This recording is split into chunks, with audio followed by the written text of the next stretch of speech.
And people buy it. They always have bought it. Just like they've always bought money. This other illusion, this other thing that doesn't exist in nature that people believe in as a religion. It's their one and only God. It's the ultimate religion. This is the God of this world, set up by the old world order to bring in the new. As the birth giver of the new world order, the divine, the unholy mother, I should say, of this trinity of unholiness. So these occultists created this system so that they can get everybody worshiping it, everybody believing it as their religion. And I don't care whether it's fiat money or any other kind of money, gold, silver, it doesn't make a difference.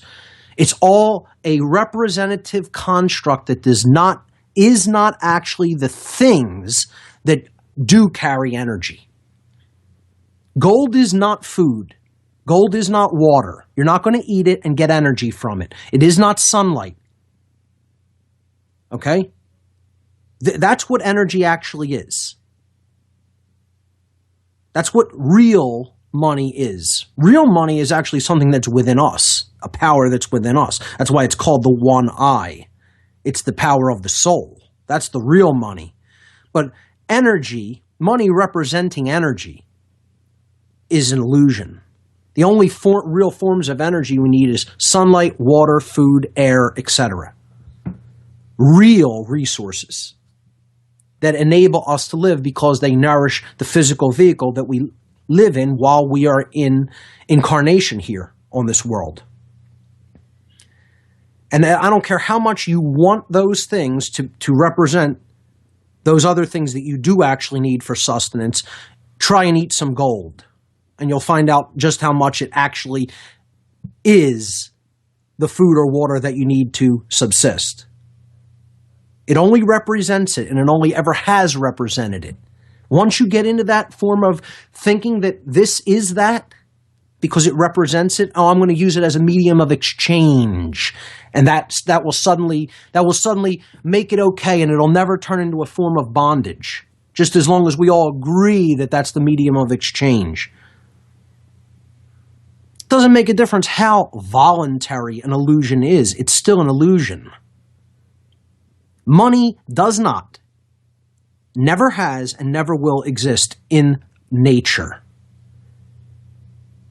And by believing in that construct and accepting it as representations for those real-life, physical, natural things, you're always going to go down a path of enslavement. Always, every time.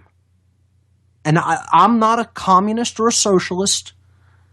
I stand totally against those forms of tyranny and enslavement and control by the state, because ultimately we need to get to a point where we recognize there's no authority in man and there is no money. Those two religions need to be abandoned. That's the ultimate solution if you really want to get down to it. Now, how can we do that? Only by raising our consciousness to the point where we understand that we are all one, and that as one suffers, all suffer. That's why people can't start abandoning and stop believing in those things, because they're not at that level of consciousness.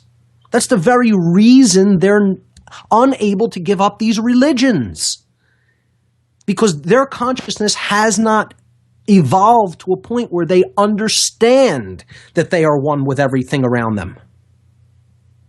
That's why they still stay attached to these constructs, that some people have authority over other people, that we need money to live. You hear that one all the time. You can't live without money. No, of course not, if you think that's your God, if you have no imagination, if the belief in this religion has destroyed your imagination to a point where it is impossible for you to even imagine that it's possible to live without this construct of the mind. Then of course, yeah, it's going to be impossible to live without money, and you're going to create chaos by not having it around. When in fact, it's really the thing that's creating chaos in everybody's life and blocking everybody from self-fulfillment. And yet people still want it around and still think it's absolutely necessary. And as long as they do, They're never going to evolve to the point in consciousness that they need to be at